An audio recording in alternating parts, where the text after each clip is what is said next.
Les comento que en esta oportunidad tengo el agrado de presentar al profesor Claudio Pérez, y a quien también aprovecho de agradecer nuevamente por haber aceptado esta invitación. ¿Ah?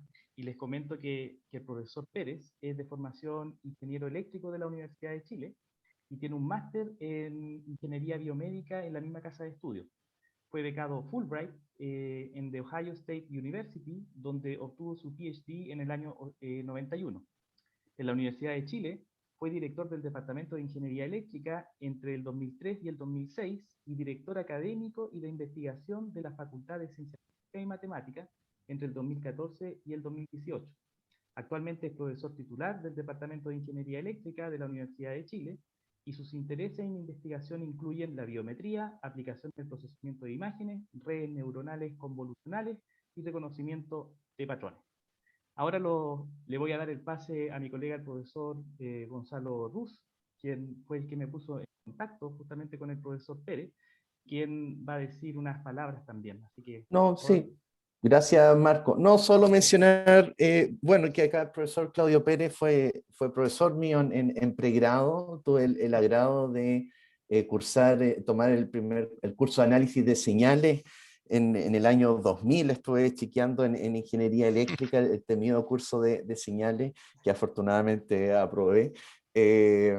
Y bueno, pero efectivamente, Claudio, ese ramo y el otro procesamiento, creo, digital de la información, pero efectivamente el área de Claudio es más el tema de imágenes, procesamiento digital de imágenes y su uso, y también cómo se combina con técnicas de machine learning, y por lo tanto, esa unidad dentro de la escuela, en el Departamento de Ingeniería Eléctrica de Biomedicina y Biométrica, en conjunto con Pablo Esteve, esencialmente es donde yo me formé, así que también agradezco muchísimo a Claudio que esté presentando hoy día, así que muchas gracias, Claudio. Bueno, gracias Marco y Gonzalo por la presentación y la invitación. Es un placer para mí estar hoy día mostrándoles un proyecto que es bien interesante desde mi punto de vista. Y también, bueno, las vueltas de la vida nos han llevado a toparnos en varias partes también con Gonzalo, ya sea con estudiantes y otros proyectos, digamos. Así que con eso voy a partir contándoles que esta presentación es sobre básicamente un desarrollo de investigación aplicada que desarrollamos con financiamiento FONDEF, y el producto final tiene el nombre AI Trademark, que es un software basado en inteligencia artificial para detectar marcas similares, ¿ya? Y voy a contarles entonces sobre el desarrollo de este software.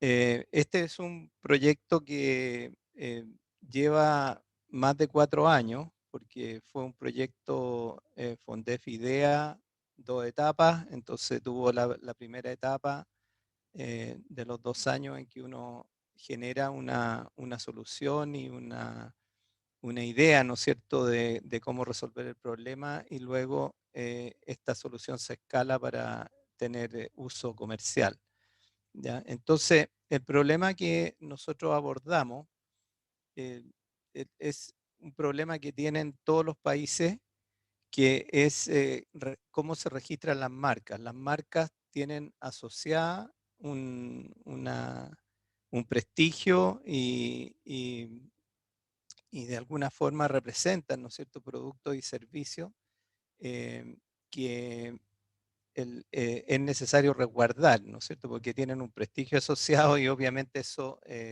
tiene un mercado. Y lo que se hace en la mayoría de los países es tener una oficina, que normalmente es una oficina gubernamental, que está a cargo de el registro de las marcas, y para poder registrar una marca hay que mostrar que esa marca no existe, ¿no es cierto?, que no está registrada previamente.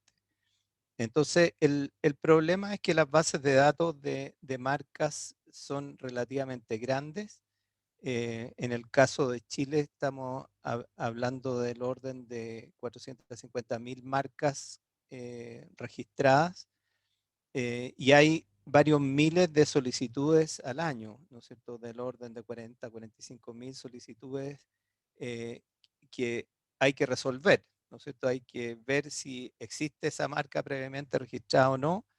Y en Chile hay un instituto que se llama el Instituto Nacional de Propiedad Industrial, INAPI, que realiza esta labor y que justamente se vieron enfrentados al problema permanente, ¿no es cierto?, de tener que buscar cuáles de las solicitudes se pueden aceptar y cuáles no. En esta diapositiva se ilustran algunos problemas con marcas muy parecidas. En el primer caso acá arriba, ¿no es cierto? Ustedes ven una marca al lado derecho, una marca registrada previamente. Es una marca de un ron que se llama Flor de Caña. Y este es un caso real en el cual se solicitó el registro de algo que si uno lo mira a simple vista se ve muy parecido, ¿no es cierto? Los colores, incluso las letras, pero el nombre de esta marca es Full de 4. Entonces, si uno parea por nombre, Flor de Caña no tiene nada que ver con Full de 4, y por lo tanto esta marca se pasó antes que existiera el software para comparar, ¿no es cierto? Y fue aceptado en primera instancia, ¿no es cierto?, el registro de esta marca. Y lo mismo con las marcas que se ven a continuación hacia abajo, ¿ya? Entonces, en algunos casos es más o menos obvia la similitud entre las marcas, en otros casos hay una similitud entre comillas conceptual. Después voy a explicar un poco más a qué se debe eso, pero eh, hay varias dimensiones en lo que uno puede considerar similitud, sin que la imagen en realidad sea idéntica o sea muy parecida. Por ejemplo, aquí entre estas estrellas, ¿no es cierto?, uno ve que si uno comparara las imágenes no se parecen tanto, digamos, porque una tiene 5 píxeles, la otra 3, ¿no? Entonces, el problema es complejo desde ese punto de vista, que no es cosa solo de comparar directamente dos imágenes. Acá, en esta diapositiva, lo que se hace es ilustrar el proceso de búsqueda. Si uno quisiera, ¿no es cierto?, pensar en que yo estoy buscando esta marca de los copihue, ¿no es cierto?, en una base de datos. En este caso estamos simulando, ¿no es cierto?, si buscáramos esta marca en una base de datos de 300.000 marcas y las pasáramos rápido, así para darnos una idea de cuántas horas nos demoraríamos si visualmente nosotros hiciéramos la comparación y nos demoráramos 1 segundo por marca. ¿Ya? Si nos demoráramos 1 segundo, cosa que obviamente no vamos a poder hacer visualmente, tomaría del orden de 80 horas hacer esa búsqueda en una base de 300.000. Y en este video nosotros en realidad no estamos mostrando las 300.000 porque habría sido a una tasa mucho más alta. Estamos mostrando solo 30.000. Eso es para darle una idea de la dimensión del problema de hacer una búsqueda exhaustiva, ¿no es cierto? Y ahí la marca uno la encuentra. Obviamente que si uno quiere saber si está esta marca en toda la base de datos, tiene que buscar hasta la última, ¿no es cierto? Si es que existe esa marca o algo similar a eso. Ahora, otra dimensión del problema es que muchas de estas marcas, hay algunas en que se registra solo el nombre, el texto, pero muchas de estas marcas son figurativas, o sea, tienen componentes de imágenes. ¿Ya? Las imágenes dentro del computador se representan, como se muestra acá, ¿no es cierto? Hay una fuente luminosa que ilumina un objeto, hay un sensor, esto se muestrea y luego se digitaliza. ¿Ya? Y al digitalizarlo, lo podemos representar en una matriz de datos que representa una imagen bidimensional de un objeto 3D. ¿Ya? Que sería este objeto acá. Ahora, ¿por qué estoy explicando esto? Porque, bueno, para los que no han trabajado directamente con imágenes, esta imagen dentro del computador corresponde a una matriz con código, ¿no es cierto? Y lo que tiene el computador no es esta imagen que nosotros vemos, sino que acá se ilustra en otra fotografía, ¿no es cierto? Si yo tomo un pedacito de esta imagen y la abrimos acá, vemos, estamos hablando solo de tonos de grises, vemos tonos de grises, ¿no es cierto?, de blanco a negro, o sea, esto se codifica en una palabra binaria, normalmente de 8 bits, y representamos niveles de 0 a 255. Entonces, hay un código binario que está representando estos números. Estos números es lo que tiene el computador. No son estas imágenes que nosotros visualmente interpretamos muy fácilmente, ¿no es cierto? Porque tenemos un hardware neuronal dedicado al reconocimiento de patrones.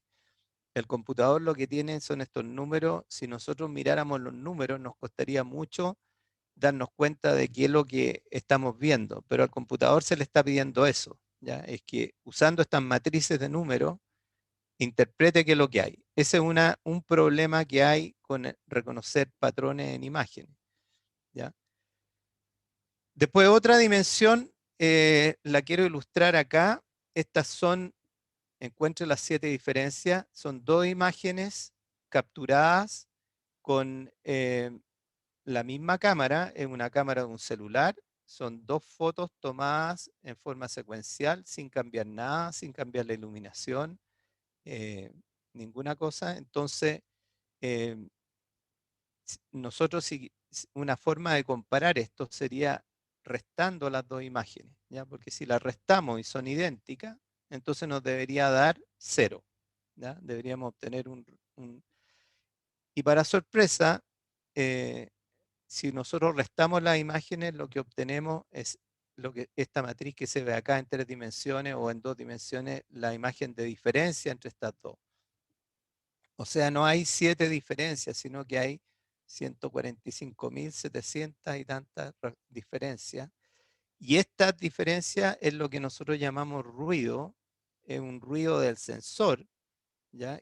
Y que no es menor, porque esta codificación, como yo les decía, para tonos de grises normalmente se usan 8 bits, o sea, estamos hablando de niveles que van desde 0 a 255, y aquí vemos que tenemos un ruido que llega a 10, 20 niveles de esos 255, o sea, no es algo completamente despreciable.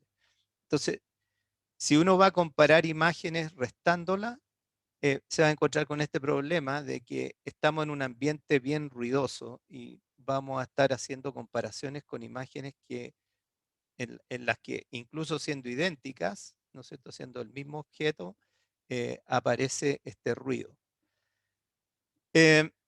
Por otra parte, la parte de inteligencia artificial que toca muy de lleno a lo que es procesamiento de imágenes es esta herramienta que ha salido, ¿no es cierto?, en los últimos años, muy publicitada, ¿no es cierto?, son las redes neuronales convolucionales, ¿ya? ¿Por qué se habla de redes neuronales convolucionales? Porque hay capas dentro de estas redes neuronales en las cuales está implementada una convolución, ¿ya? En la convolución básicamente es una operación matemática, ¿no es cierto?, en que hay un kernel de un filtro que se aplica sobre una imagen. Si uno se imagina que estas pelotitas son los píxeles, los elementos de la imagen, entonces eh, aquí hay una operación que uno puede aplicar sobre una región de la imagen, ¿no es cierto? Y que esto se replica en el espacio para todos los desplazando este filtro sobre todos los elementos de la imagen, y obtiene entonces para cada punto, va a obtener un resultado de convolucionar un filtro con eh, la cantidad de píxeles que hay aquí en esta capa. Y básicamente esta operación está medida en la retina de nosotros. Nuestro sistema visual tiene convoluciones, ¿ya? De ahí nace los filtros estos convolucionales de nuestro sistema visual y las redes neuronales convolucionales de alguna forma incorporan esa capacidad de filtrar y de encontrar ciertos patrones básicos en la imagen a partir de estas primeras capas de filtrado. Entonces uno se puede imaginar un patrón, ¿no es cierto?, que va pasando por distintas capas y lo que uno está sacando son en las primeras capas pequeñas esquinas, orientaciones, ¿no es cierto?, direcciones preferentes de las zonas más verticales, más horizontales. Entonces, las capas convolucionales extraen esta información y la van codificando hasta obtener el objeto completo que uno quiere representar. Y eso lo podemos codificar en un vector, ¿no es cierto? En algunas de estas capas nosotros podemos extraer un vector que está representando la imagen de entrada y por eso se habla de un vector de características, porque uno le ha extraído muchas características básicas de esta imagen que se van hilando en las capas más profundas y podemos extraer entonces un vector que representa esa imagen, pero que ahora ya son símbolos, ya no son píxeles, ¿no es cierto? Este vector representa algunas características, ¿no es cierto? Trazos en distintas direcciones, esquinas, como decía, y eso es lo que la red extrae y de alguna forma permite ir finalmente, ¿no es cierto? Uno podría tener una etapa de clasificación al final, clasificar el objeto que uno quiere reconocer. Eh, ahora, ¿qué dimensiones tiene una imagen? Tiene una serie de dimensiones que pueden ser más o menos complejas. Aquí yo tengo representado los módulos fundamentales que tiene nuestro sistema. Nosotros tenemos que mirar, por ejemplo, lo que aparece acá al lado izquierdo, ¿no es cierto? Son las texturas de una imagen. Uno puede reconocer, por ejemplo, distintas texturas. Aquí hay 4 texturas distintas a través de un análisis de textura de la imagen. Después tenemos los colores, esa es otra dimensión importante, como veíamos en el logo del RON, ¿no es cierto? Tenía colores muy parecidos, así que nosotros también podemos comparar colores dentro de la imagen. Forma, ¿no es cierto?, del logo. O puntos de interés, también uno puede extraer, ¿no es cierto?, de la imagen, esquinas, trazos, etc. Después hay otras 2 dimensiones importantes que nosotros incorporamos dentro de nuestro sistema. Después yo les voy a mostrar los módulos principales, pero este fue un paso bien importante, encontrar acá características que sean conceptualmente similares, a pesar de que las imágenes no son muy parecidas. Por ejemplo, acá se muestran clases. Por ejemplo, la primera clase hay seres humanos, pero ninguno de estos seres humanos es parecido como imagen a otro, pero sí conceptualmente, ¿no es cierto? Porque todos son de alguna forma personas, ¿ya? Entonces, nosotros logramos entrenar una red que es capaz de conceptualmente agrupar clases, ¿ya? Ese es un paso bien importante. Acá, por ejemplo, se muestra una clase en que aparecen frutos, ¿ya? Frutos, frutas. También las imágenes en sí son distintas, pero están agrupadas. O sea, una red neuronal convolucional fue capaz de agrupar cosas que son muy distintas como imagen, pero que conceptualmente se parecen, ¿ya? Objetos para comer, por ejemplo, ¿ya? Comida, etc. Entonces tenemos texturas, color, forma, puntos de interés, clases conceptuales. Y por otro lado tenemos cosas que visualmente se parecen, ¿no es cierto? En los logos aparecen muchas cosas como por ejemplo aquí estas columnas diagonales se repiten. Entonces toda esta es una familia de logos que tiene una cosa triangular con unas columnas representada. Después acá tenemos algo que se parece a una caja, ¿no es cierto? Una caja abierta, que también se repite en todos estos logos, o en la tercera clase acá lo común es tener un gallo, ¿ya? Otra dimensión importante en el sistema que diseñamos fue el tema de los caracteres, ¿ya? El texto. En la mayoría de las marcas el texto está metido dentro del logo. Después vamos a ver más ejemplos incluso. Entonces no es trivial aplicarle un software OCR, por ejemplo. Los software OCR no funcionan con imágenes mezcladas con letras, ¿ya? Con texto. ¿Ya? Entonces acá se muestran ejemplos de logos que existen en que tenemos una mezcla de figuras con o sea, elementos figurativos con elementos denominativos, que son texto.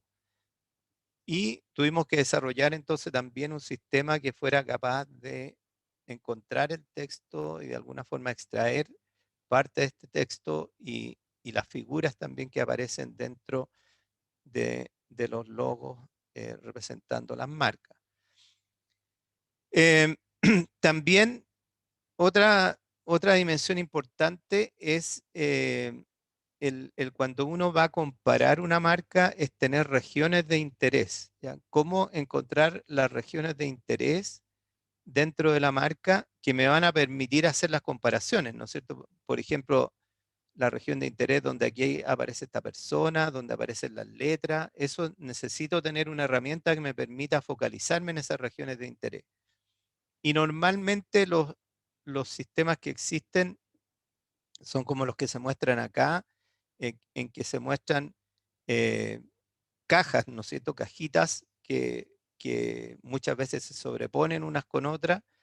Y tampoco me sirve tener un sistema que me entregue de cada marca, ¿no es cierto?, 100 regiones distintas, porque entonces tengo que hacer muchas comparaciones y el sistema no me entregaría resultados dentro de los tiempos que son eh, más o menos utilizables por la gente que está haciendo uso de esta herramienta, ¿no es cierto? No me puedo demorar 1 hora por marca, tengo que hacer el análisis mucho más rápido, ¿ya? Entonces, el tener un sistema que logre encontrar las regiones de interés y las separe y luego yo pueda aplicar los algoritmos que de alguna forma enumeré previamente, es algo también muy importante. Eh, hay que señalar, por ejemplo, que en este caso aquí aparece una casita, ¿ya? Entonces, si yo comparo esta marca completa, por ejemplo, es muy probable que esta casita aparece, por ejemplo, en el logo de Sodimac, ¿no es cierto? No detecte esa región. A eso se refiere con encontrar regiones de interés, ¿no es cierto? Que yo debería poder sacar esa región y poder hacer una comparación eh, aparte, ¿no es cierto?, que me permita encontrar localmente una figura que es importante, como la casita, ¿no es cierto?, porque aparece en otras marcas.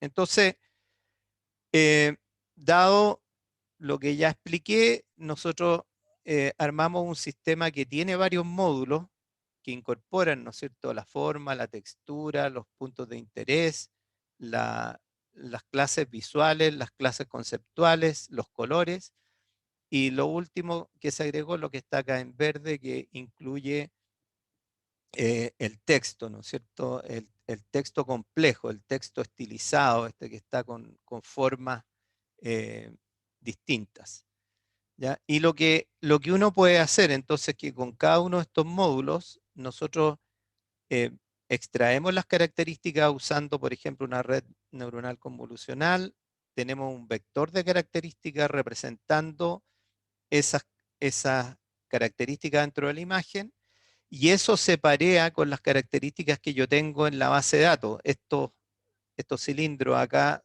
en la base de datos representada también por vectores, o sea, la base de datos, aquí tengo todos los logos dentro de la base de datos de INAPI, por ejemplo, sus vectores de características, y comparo entonces el vector de la imagen de entrada que llega aquí a este módulo con la base de datos y con eso yo puedo encontrar si se parece desde el punto de vista de color, o se parece desde el punto de vista conceptual, o se parece desde el punto de vista del texto, ¿ya? Y esos parecidos, entonces los puedo fusionar y finalmente sacar una respuesta, ¿ya? ¿Cómo hacemos este parecido? Hacemos una medida de distancia entre los vectores, ¿ya? Los vectores yo puedo medir distancias de distintas formas, ¿no es cierto? Y puedo rankear entonces la distancia que tiene el vector de color o conceptual, ¿no es cierto? Con todas las características que están en la base de datos y puedo hacer un ranking de los que más se parecen a los que menos se parecen, ¿ya? Y después yo puedo fusionar esos rankings en este módulo que aparece acá abajo, ¿ya? Eso es cómo funciona el sistema en forma global, ¿ya? Ahora en forma más global, si uno mete todo este sistema dentro de una cajita aquí, ¿no es cierto?, en un servidor, ahora yo voy a explicar lo que ve el usuario, ¿ya? El usuario va a tener, por ejemplo, en la base de datos de INAPI, eh, tenemos todas las marcas que están registradas, ¿ya? Entonces, por ejemplo, esto es solo para explicarlo en forma didáctica, ¿no es cierto? Tenemos eh, familias de marcas que tienen pajaritos, o familias de marcas que tienen árboles, o familias de marcas que tienen una L. Son todas distintas, porque si no, no podrían estar registradas, ¿no es cierto? Pero tienen algo en común, que eh, todos tienen pájaro, árbol, letra, etc. Entonces, si yo busco, por ejemplo, una L, ¿no es cierto? Una de los patrones que están en la base de datos, el ideal sería que el sistema este que yo acabo de mostrar, ¿no es cierto?, con todos estos módulos, me entregue como respuesta final todas la familia que tiene estas Ls, que las encuentre, ¿no es cierto? Eso es lo que uno le pide al sistema, ese es el objetivo que debería cumplir. Lleguemos a entonces rankear. Si yo ranqueo todas las características, deberían estar todas las Ls antes de todas las marcas que tienen árboles y todas las que tienen pájaros, porque los árboles y los pájaros no se parecen tanto a las Ls. Entonces, en el ranking que me entrega el sistema, debería aparecer en primer lugar todas las Ls, ¿ya? Cuando yo hago la comparación con esta, como yo les explicaba acá, haciendo el vector de características de todos los módulos, ¿no es cierto?, con las características de la base de datos, entonces me debería encontrar que todas las L son las que tienen menos distancia con la L que yo estoy buscando, ¿ya? Entonces, AI Trademark funciona de esa forma. Uno ingresa un patrón que está buscando, ¿no es cierto? Alguien quiere registrar esta marca, yo la busco y el sistema me hace un ranking de todas las marcas similares y me entrega una lista de todas las marcas que yo quiera buscar, ¿no es cierto? Pueden ser hasta las 450.000 que tiene INAPI, pero normalmente lo que uno quiere es buscar en las primeras 100, las primeras 200, ¿no es cierto? Que si hay algo parecido. Y eso es lo que entrega este sistema y lo entrega en tiempos cortos. Vamos a ver que esto lo logramos hacer en pocos segundos, ¿ya? Ustedes van a ver una demo ahí que en poquitos segundos podemos tener la respuesta, ¿ya? Y hace todas las comparaciones que vimos, incluso, por ejemplo, puede encontrar cosas que están dentro de la marca, así como la casita de Sodimac o, por ejemplo, una tacita de café, a pesar de que el logo sea más complejo, porque el sistema es capaz de encontrar regiones de interés y parear regiones de interés con la marca que yo estoy buscando, con lo que ingresó acá el usuario, ¿no es cierto? El analista de INAPI. Ahora, eh, yendo un poquito más en la parte del procesamiento del texto, nosotros acá logramos encontrar texto complejo como aparece acá, ¿no es cierto? Una S, pero no es tan para que un OCR lo detecte como S, ¿no es cierto? Porque son como dos curvas pegadas, digamos. Entonces, logramos a través de descripciones que están en las bases de datos, ¿no es cierto? Porque las bases de datos tienen lo que se llaman metadatos, en que explican qué es lo que es la marca. Entonces, a través de descripciones de la imagen, logramos localizar el texto, por una parte que describe la imagen, y las figuras, ¿ya? O sea, separar lo que es el texto de los elementos figurativos, ¿ya? También utilizando una red neuronal convolucional. Y acá se muestran algunos ejemplos, ¿ya? Lo que está aquí marcado con segmentos rojos, ¿no es cierto?, son las propuestas denominativas, o sea, el texto que encuentra esta red neuronal convolucional, y lo que está enmarcado en azul son los elementos figurativos, ¿ya? Entonces, por ejemplo, este es un logo muy complejo para un sistema de análisis de imágenes, en que tenemos letras que no son estándares, y aquí aparece una cabeza de un león adentro de una O, ¿ya? Y lo que vemos es que el sistema este es capaz, lo que aparece acá iluminado, son las palabras que fue capaz de detectar, ¿ya? Entonces aparece aquí closed for fun, ¿no es cierto? El for y el fun iluminado, y en la parte figurativa aparece la cabeza identificada. Y así, en todos estos otros ejemplos, por ejemplo, está la primera palabra aquí con un highlight, después la segunda palabra, ¿no es cierto?, iluminada, y después aparecen en la parte figurativa, aparece la tacita de café y el círculo exterior, ¿ya? La tacita y el círculo. Entonces es un sistema que logró separar el texto complejo de las figuras que están dentro de la marca. Y resumiendo, ¿no es cierto?,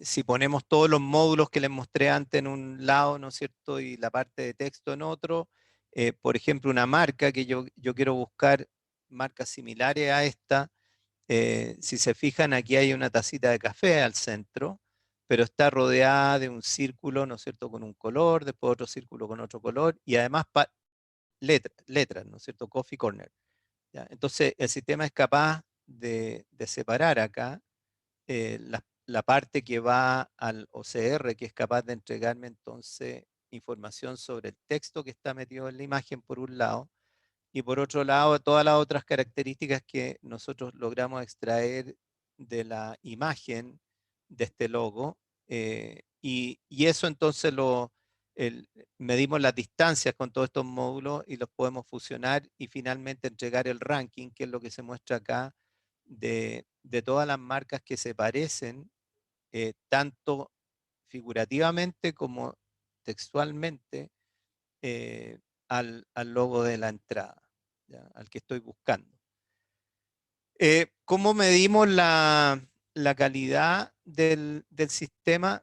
Para eso nosotros armamos algunas clases, por ejemplo, aquí se muestran ejemplos, ¿no es cierto?, de clases en que hay texto repetido en cada una de ellas. Por ejemplo, aquí está la palabra estrella en toda esta, ¿ya?, o la palabra column en toda esta, y así, ¿ya? Entonces, tenemos un pedazo de una base de datos en que hay lo común es el texto, digamos, justamente para poder evaluar la capacidad del sistema de encontrar esta dimensión de las imágenes, que es el texto. Y por otro lado, tenemos otras marcas en las cuales, por ejemplo, aquí lo común es una tacita de café. pero a veces esto está metido dentro de una palabra, ¿no es cierto? Pero en todas la tacita de café está en alguna parte, ¿ya?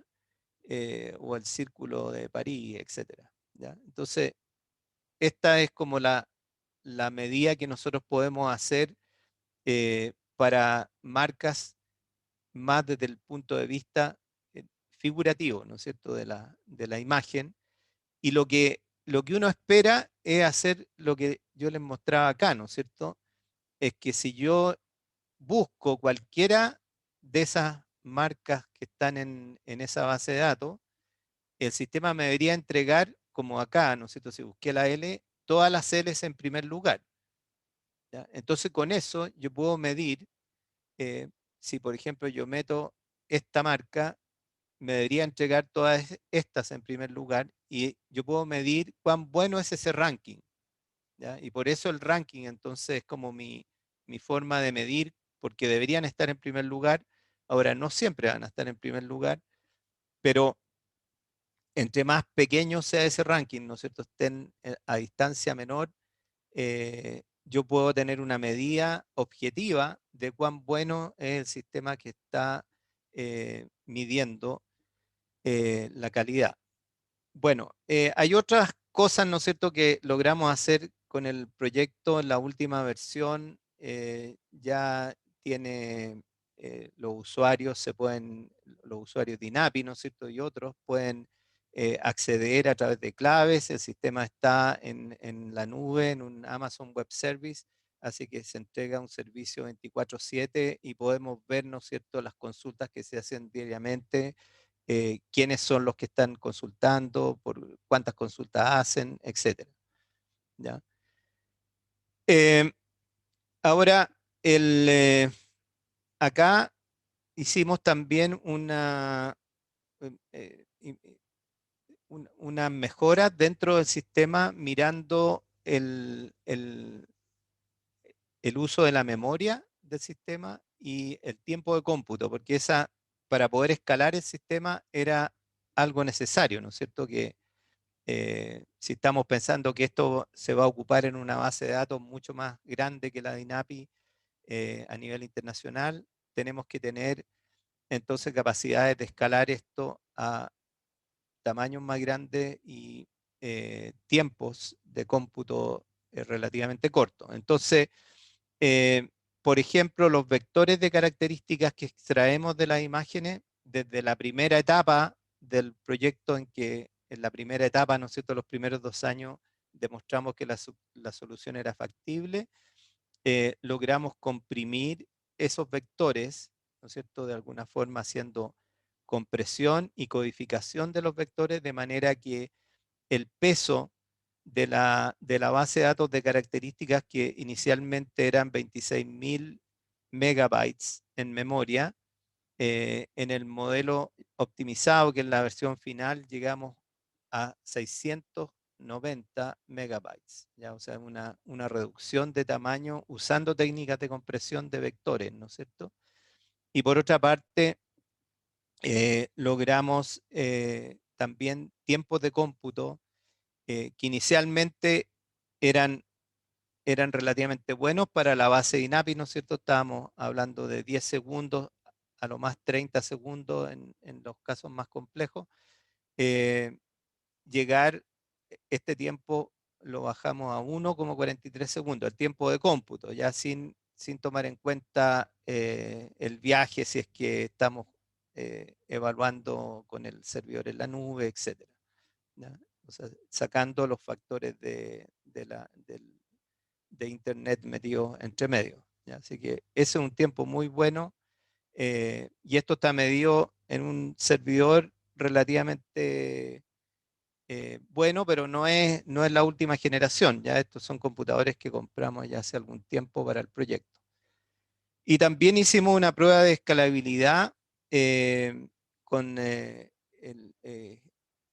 aumentando la base de datos de INAPI, llegando a 5 millones de imágenes, ¿ya? Y haciendo también con consultas en paralelo, de 5 consultas en paralelo y, bueno, obviamente también se paralelizó todo lo que se podía paralelizar de la extracción de características y se llegó, ¿no es cierto?, a 5,2 segundos por consultas, teniendo 5 consultas en paralelo con 5 millones de marcas y del orden de usando una memoria, ¿no es cierto?, de 40 gigabytes, que también está dentro de lo que usan los servidores que tenemos disponibles. Así es que estos son los resultados cuantitativos que nos permiten decir que la solución es una solución de muy buen nivel y escalable para problemas más grandes que los que tiene INAPI.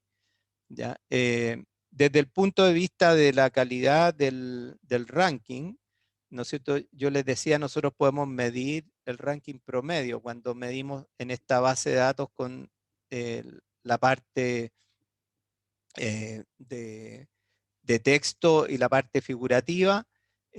Nosotros podemos hacer medidas independientes de esas dos bases de datos y podemos tener una medida de este ranking promedio.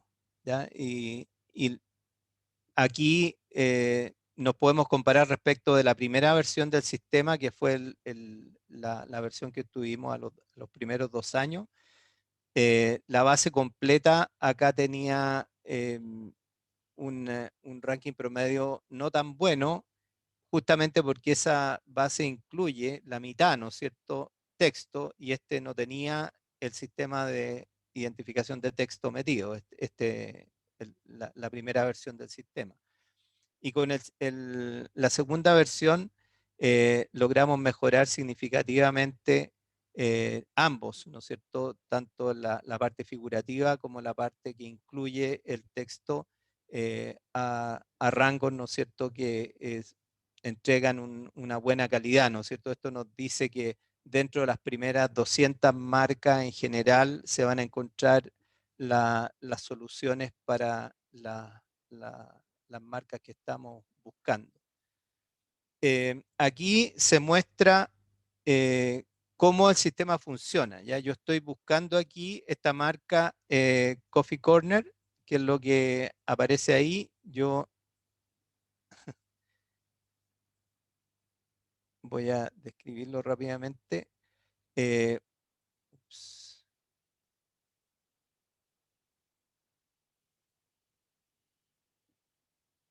Ya, ahí se carga la marca. ¿Ya?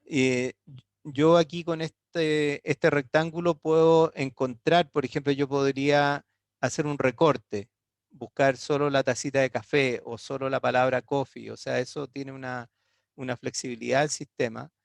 ¿Ya? Y lo que va a mostrar esto es que va a buscar esta marca y va a poner el ranking que encuentra. Este es el tiempo real que se demora. ¿Ya? Aquí aparece la marca buscada y al lado aparece el recorte. En este caso no hicimos recorte. Y aquí aparece el ranking, ¿no es cierto? Desde el top 1 hasta el top 36. ¿Ya? Y obviamente me puedo correr hacia abajo y ver otras marcas que aparecieron después. ¿Ya? Y puedo seguir buscando otras marcas más abajo, pero aquí en el video no lo pusimos. Si ustedes hacen clic en cualquiera de estas marcas, aparecen los metadatos, que es algo que le interesa a INAPI poder verificar, ¿no es cierto?, quiénes son los que están solicitando la marca o cuándo la solicitaron, si es que la marca ya existía, etc. ¿Ya? Esos datos están ahí. Aquí hay otro ejemplo. Aquí sí vamos a hacer un recorte de la tacita de café.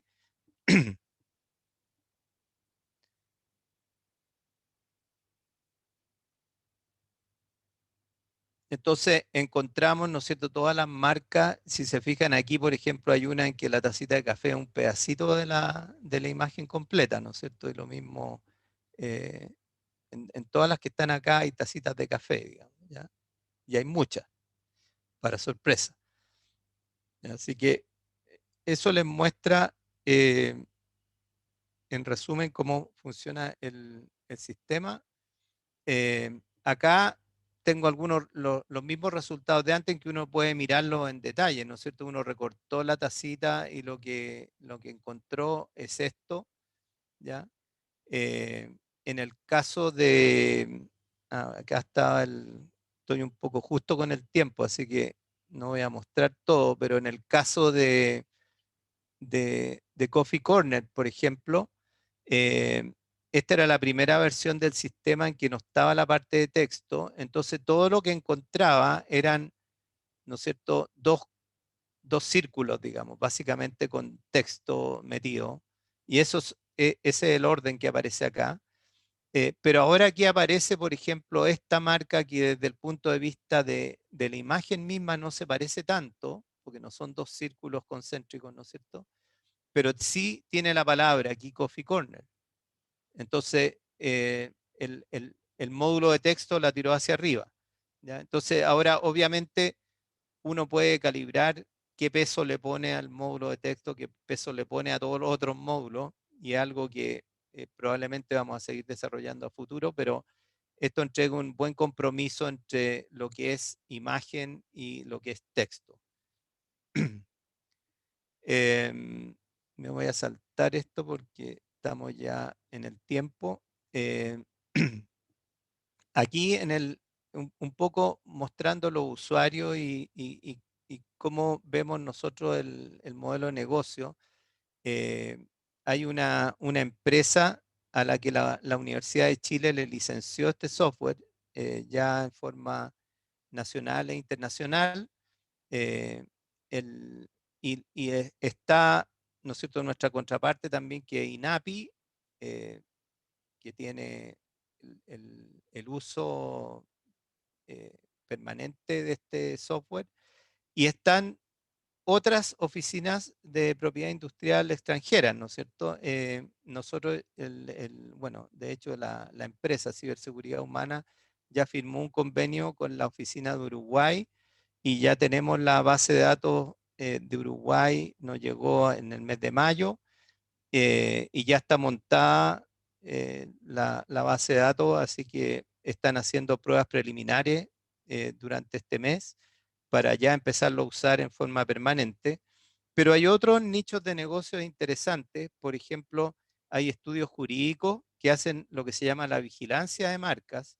O sea, ellos contratan a ciertos dueños de marcas importantes que les interesa saber si su marca, por ejemplo, es parecida a alguna que está solicitando registro o que ya le dieron registro, ¿ya? Entonces, hay varios estudios jurídicos que hacen esta labor, que tienen convenios ya firmados con la empresa de ciberseguridad y que son usuarios de este sistema. Y hay otros que podrían más adelante, ¿no es cierto?, sumarse como todos los desarrolladores, ¿no es cierto?, emprendedores que van a tener que diseñar su marca, podrían usar este software para saber si la idea que ya tienen existe antes de invertir, ¿no es cierto?, en diseñar un logo, pensar en algo y verificar si esa idea ya existe. Y hay otras oficinas, ¿no es cierto?, como aduana, la PDI, que tienen también interés principalmente para productos que son ingresados al país sin permiso, ¿ya? Entonces, como comentarios finales, quiero resumir diciendo que este es un software, entre comillas, de clase mundial,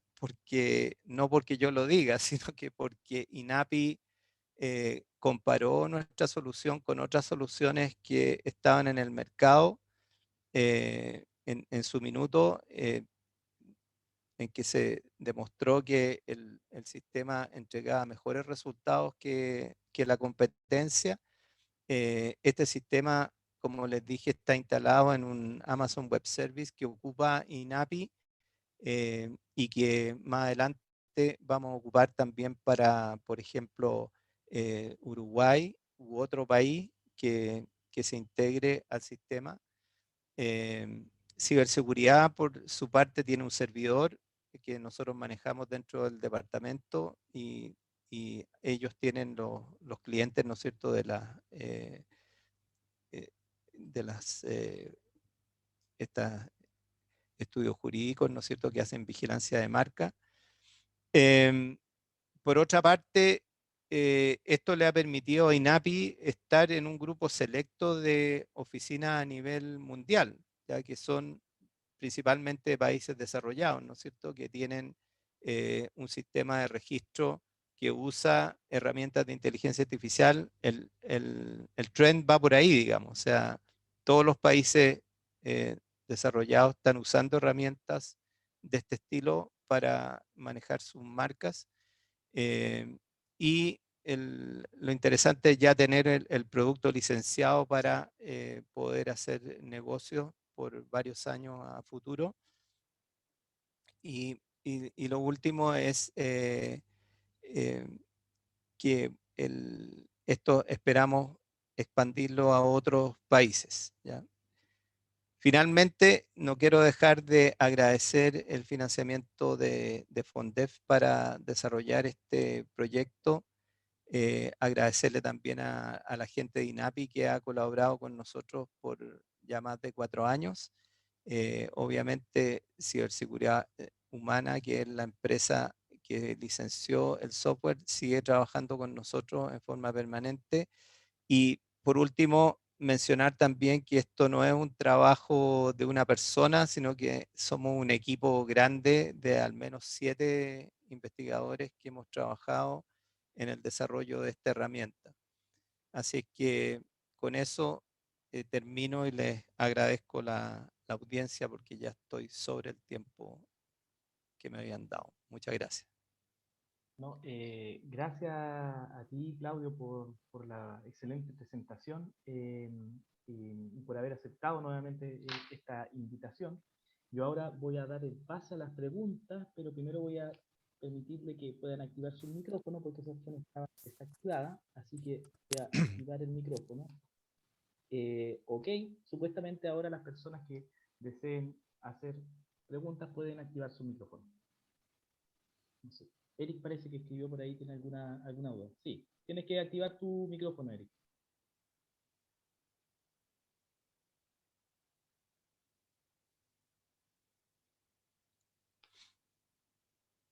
No se puede. Está activa, no sé si hay otra persona que pueda hacer la prueba de activar su micrófono para ver si le funciona, porque... Me funciona. Me ¿Sí? funciona el micrófono, ¿sí? José, Sí, perfecto. funciona. Sí, ¿quién más? Ya, perfecto. Las personas que quieran hacer preguntas pueden activar sus propios micrófonos para hacer las preguntas. Están abiertos los micrófonos ya. Bueno, yo hago una pregunta esperando a que Goles logre desactivar su micrófono. Ahí está. Ah, ya, ahí activó puedo. Goles, ya, me callo. Oye, primero, No, Marco, tenés que dejar abiertos los micrófonos, no tenés que andar cerrando cosas. No. Lo que pasa es que hemos tenido problemas que de repente aparece gente que empieza a bombardear e interrumpe la charla. Entonces, Pero oye, pues aquí, ya, no importa, después te voy a contar. vale. Hola, Claudio, en realidad lo que más quería era saludarte. La última vez que trabajamos juntos, que hicimos un paper, fue hace como 25 años. Pero bueno, oye, muy bonita tu charla. Solo un alcance. A ver, para precisar una cosa, que Gonzalo Ruz ya me lo había explicado, pero como quiero corroborarlo de nuevo. Cuando estás hablando de capas de convolución, en esa capa está fijando los pesos de la máscara para que hagan cierta cosa, o es la misma red que los fija después de acuerdo a algún criterio. Cuando tiene una mascarita de, digamos, 3x3, que va a hacer algo, va a extraer algún feature, alguna cosa, pero esa capa de convolución específica está fija, tú la pones a priori como un filtro o dejas solo como te dijera, la mascarita y es la misma red la que aprende a elegir los pesos que va a tener allí para filtrar. Claro, hola Eric, lo primero saludarte y bueno, muy buenos recuerdos de nuestro trabajo ahí en la facultad, también recuerdo haber participado en algunos de tus proyectos FONDEF, así que Muy buenos recuerdos. Yendo a la pregunta, están las dos posibilidades. En algunos casos lo que uno usa es una red preentrenada. Normalmente estas redes ya están disponibles con los pesos entrenados de millones de imágenes. Hay bases de datos que se han utilizado para vehículos, para detectar personas, para rostros, etcétera. Entonces uno puede tener una red preentrenada en que estos pesos ya están listos y lo que uno ocupa es las capas de más adelante. Uno puede cortar la red, extraer vectores de ahí o entrenar las capas finales de la red para obtener los resultados. Entonces, en ese caso, las capas convolucionales estarían fijas, como tú dices, porque yo estaría usando una red que ya fue preentrenada. Pero Ok. en el caso nuestro, nosotros hicimos las primeras versiones con redes preentrenadas, pero después entrenamos desde cero. Entonces, en ese caso, las primeras capas también fueron entrenadas con nuestras bases de datos. ¿Ya? Ya. Entonces, Ahora, ahí los filtros de convolución en el fondo se adaptaron al problema nuestro. Ahora, esta es una pregunta más esotérica, probablemente está hecha o tú has trabajado o otra gente, así que yo la tiro en general, extrayendo características. O sea, ¿qué ocurre con a ver, supongamos en todo el país, en Chile, suponte que tú que tienes acceso, por decirlo así, a la base de datos de todas las fotos del carnet de identidad de los chilenos, es decir, ¿cuánta variabilidad habría en eso? ¿Cómo extraer features de la cara? O sea, estoy pensando que tú hablabas de clases de equivalencia. Realmente la gracia, todo lo que tú haces, una gracia importante, es que uno filtre y hace grandes clases, que pueden ser semánticas o imágenes o lo que fuere. Si tú tomas, por ejemplo, los rostros de toda la gente en Chile, una base muy grande, te queda un cierto número.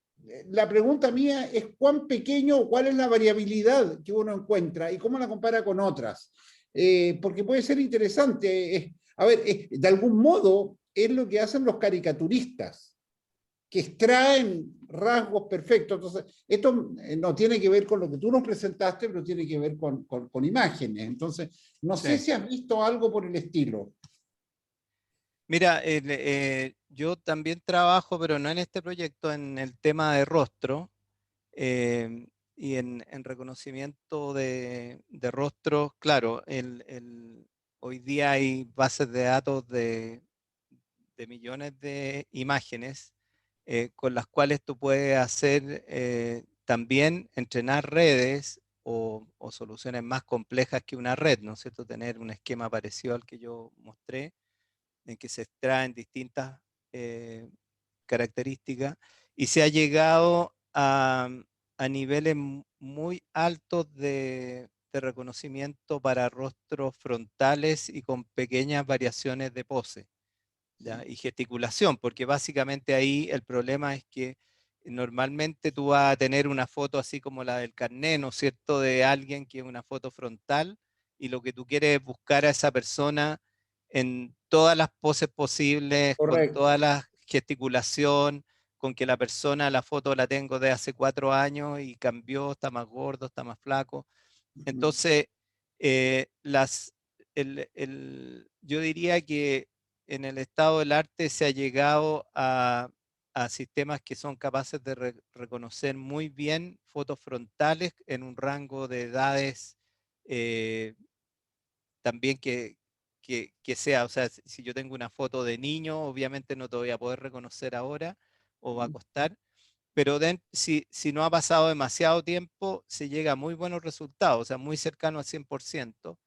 Y lo que todavía no se ha logrado llegar a tasas tan altas es cuando la pose, por ejemplo, cambia demasiado. O sea, cuando yo tengo una foto de perfil tuya y la quiero comparar con una foto frontal. Correcto. Entonces, en esos casos todavía estamos hablando de rangos importantes en los cuales se podría contribuir. ¿Ya? Mira, Porque esencialmente yo te preguntaba, y ahí me quedo tranquilo, es una pregunta un poco filosófica, es decir, si tú tomas un rostro, a ver, el mío, ya, para no echarle la culpa a nadie, decir, oye, está agarrando para el deseo a alguien, en mi rostro, y lo colocas en una búsqueda, en una base de datos, ¿cuán común a nivel nacional o a nivel planetario es el rostro de alguien? Es decir, ¿cuál es la variabilidad global? Entonces, es como una pregunta interesante, es decir, porque de algún modo tiene que ir con esta posibilidad. Bueno, en la tele explotan eso en particular, andan buscando el doble de Bon Jovi o no sé quién, ¿me entiendes? Pero ¿cuánto se filtra?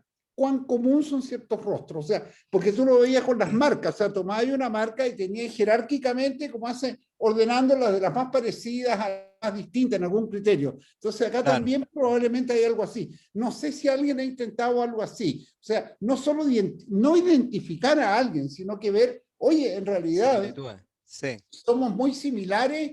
En el país, en Chile, ya somos 17 millones, no sé cuánto, pero en realidad, en cuanto a lo que yo estoy hablando, no nos alcanza para 500.000. No sé, me gustaría tener una idea de ese número. Sí, no tengo la respuesta para tu pregunta, pero No, es interesante el buscar desde esa mirada, ¿no es cierto?, de encontrar las similitudes que pudieran existir en las bases de datos grandes que hay hoy en día. Yo creo que es un trabajo que se puede hacer y interesante el mirarlo desde esa perspectiva, porque normalmente lo que uno trata en el caso de los rostros o de la biometría es identificar, es buscar a por la supuesto. persona, ¿ya? Pero en ese caso, claro, hay muchos dobles y gente parecida que de hecho a uno le ha tocado encontrar en la vida, ¿no es cierto? Gente que se parece mucho, de hecho están todos los casos de los gemelos, los mellizos, etcétera, en que también hay similitudes importantes, y es un estudio que yo creo que sería interesante realizar. Ya, ¿por qué estamos? Hagamos proyecto FONDEF. Gracias, Claudio. Gusto hablar contigo. Igualmente, gracias a ti, Eric. Eh, Sergio había pedido la palabra también. Iba a hacer una pregunta, Sergio. No sé si me parece que no. ¿Me está escuchando? Bueno, no sé si hay alguien más que quiera hacer alguna pregunta. Yo quería hacer una consulta sobre, gracias Claudio, sobre el entrenamiento del gran sistema, porque los bloques, las redes, en fin, tú puedes entrenar como por separado todos estos como módulos y luego integras y pensando en esto, después operando, habría que cada cierto tiempo volver a reentrenar eso. ¿Cómo se va a manejar eso? Ya, a ver, aquí en esta lámina,